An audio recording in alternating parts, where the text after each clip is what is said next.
నా హృదయపూర్వక నమస్కారములు. బఠానీలు అనేవి పూర్వం రోజుల్లో ఏ చిరుతిళ్ళు దొరకని రోజుల్లో కాలక్షేపానికి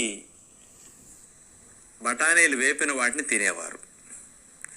ఈ రోజుల్లో వేపుడు బఠానీలు కాలక్షేపానికి తినేవారు అసలు ఎక్కడా కనపడరు. పల్లెటూళ్ళల్లో కూడా బఠానీలు పోయాయి. ఎందుకు అంటే ఇతర ఆహారాలు, చాక్లెట్లు, బిస్కెట్లు, బేకరీ ఫుడ్స్, స్వీట్స్, హాట్స్ ఇన్ని మార్కెట్లో నిత్యం అందుబాటులో ఉంటున్నాయి కదా. అందుకని ఇలాంటి సాంప్రదాయబద్ధంగా వచ్చే కాలక్షేపానికి ఎండు బఠానీలు అనేది అడ్రస్ లేకుండా పోయాయి. బఠానీలను అందరూ కొనుంచుకుని వంటల్లో ఎక్కువ వాడుతుంటారు. వాటిని నానపెట్టేస్తారు. ఇప్పుడు మనం రాజ్మా గింజలు, ఇంకేదైనా చిక్కుడు గింజలు, కొన్ని ఎట్లా శనగలు ఎట్లా నానపెట్టుకుంటాం కూరలు వేసుకునేటప్పుడు, పూరీ కూరల్లోకి, కొన్ని రకాల మసాలా కూరల్లోకి కూడా బఠానీల్ని నానపెట్టేసేసి ఎండిన వాటిని కుక్కర్లో ఉడకపెట్టేసి కూరల్లో వేసి శనగలతో పాటు కాంబినేషన్ ఎక్కువ వండుతూ ఉంటారు.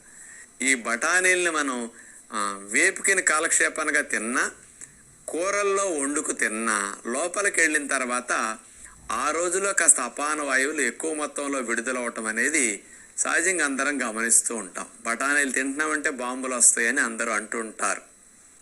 దీనికి రీజన్ ఏమిటంటే ఇందులో ఒలిగోసాకరైడ్, అలాగే డైసాకరైడ్ ఇవి ఎక్కువ మొత్తంలో ఉంటాయి. అలాగే కొన్ని న్యూట్రియంట్స్, ముఖ్యంగా లెక్టిన్స్ ఇలాంటివన్నీ బఠానీల్లో ఉండటం వల్ల ఇవి మనం తిన్న తర్వాత ప్రేగుల్లోకి వెళ్ళి ప్రేగుల్లో ఉండే బ్యాక్టీరియాలు వీటిని తిని పర్మెంట్ చేస్తాయి అన్నమాట. అంటే ఈ పదార్థాలు బ్యాక్టీరియాతో రియాక్షన్ అయినప్పుడు పర్మెంట్ అవుతాయి. సహజంగా అరగటం కూడా స్లోగా అరుగుతాయి. అందుకని ఈ లోపు నిలవండి పూలిస్తాయి, పర్మెంట్ అవుతాయి. ఇవి గ్యాసెస్ని ఎక్కువ రిలీజ్ చేస్తాయి.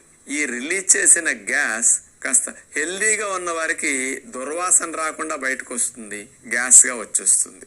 ఎవరికైతే మలబద్ధకం ఉందో, ప్రేగుల్లో మలం బాగా స్టాక్ ఉండి కాస్త నిలువ ఉందో, అలాంటి వారికి లోపల అపరిశుభ్రత ఎక్కువ ఉండటం వల్ల ఈ గ్యాసెస్ అవి కూడా ఇంకా దుర్గంధంతో బయటకు వస్తూ ఉంటాయి అన్నమాట. ఇంకొక రీజన్ కూడా ఉంది. ఈ బఠానీల్ని రోజుకి ఎప్పుడన్నా తిన్నా 50-60 గ్రాములు 70 గ్రాముల వరకు తింటే అసలు ఇలాంటి ప్రాబ్లం అసలు ఉండదు అని ఉంది. బఠానీలు కాస్త వాడినా దోషం రాదు. అందుకని బఠానీలు చాలా మంచి ఆహారాలు, మంచి ప్రోటీన్ ఉంటుంది, డైజెషన్ ఈజీగా అవుతాయి. పచ్చి బఠానీలు బాగా దొరికినప్పుడల్లా వాడండి. ఎండు బఠానీలు బాగా నానబెట్టి ఉడకబెట్టి వాడుకోండి. ప్రేగులు క్లీన్గా ఉంచుకుంటే 50-60 గ్రాములు 80 గ్రాములు బఠానీలు రోజు వాడినా మీకేమీ కాదు. గ్యాస్ వచ్చినా కిందకు పోతుంటే ట్రబుల్ కాదు. ఆ గ్యాస్ పోకుండా ఉన్న గ్యాస్